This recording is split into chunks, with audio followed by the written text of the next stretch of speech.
Қайырлы күн достар, бүгін өте дәмді ірімшіктен жасалатын печенье жасайтын боламыз. Алдымен подписацияны басып, қоңыраушаны басып қоюды ұмытпаңыздар.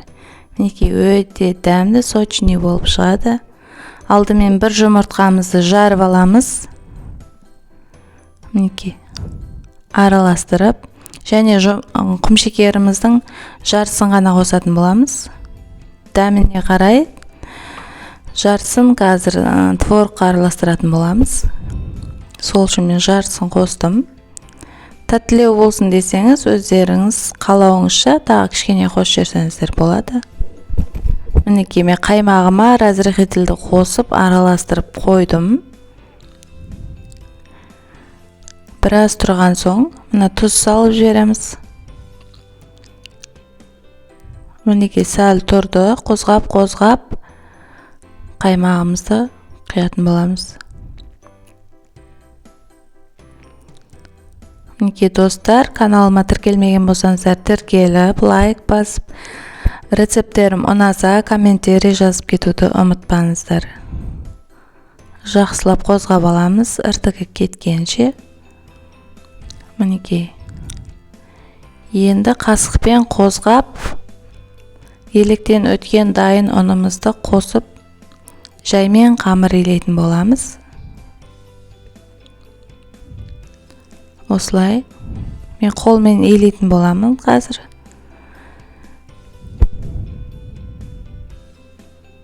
Мінекей жұмсақ қамыр болуы қажет, қатты болып қалмау керек.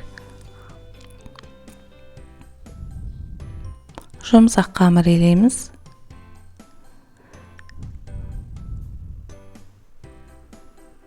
Осылай аз-аздан салып қамыр илейтін боламыз. Жұмсақ қамыр болып шығу қажет. Сіздер де мен видеома қарап жасап көрсеңіздер болады. Өте дәмді, сочный болып шығады.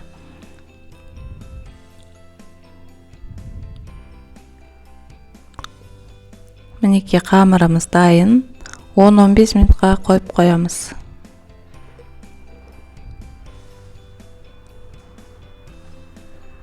Мінекей ірімшігімізді алып,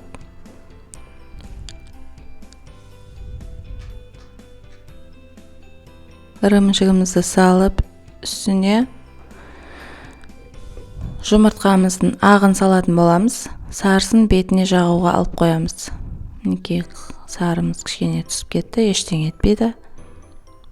Осылай сарысын бетіне жаққанға алып қалдым мен. Және құмшекеріміз салатын боламыз. Дәміне қарай саласыздар.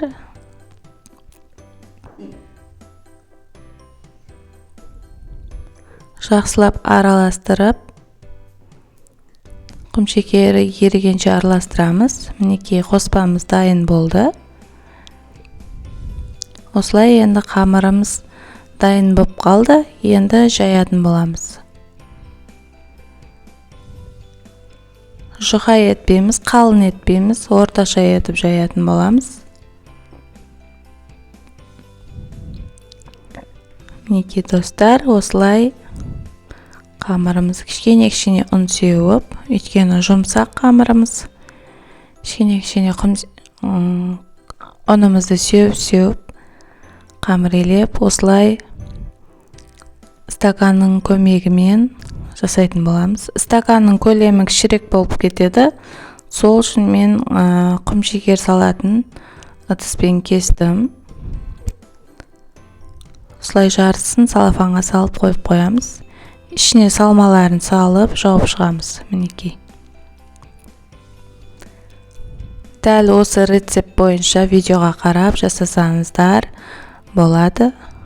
Мінекей артық қамырымызды алып, қайтадан осылай жайып, қайтадан өстіп басып, осылай жасап кете береміз. Мінекей қамырымыз дайын болды.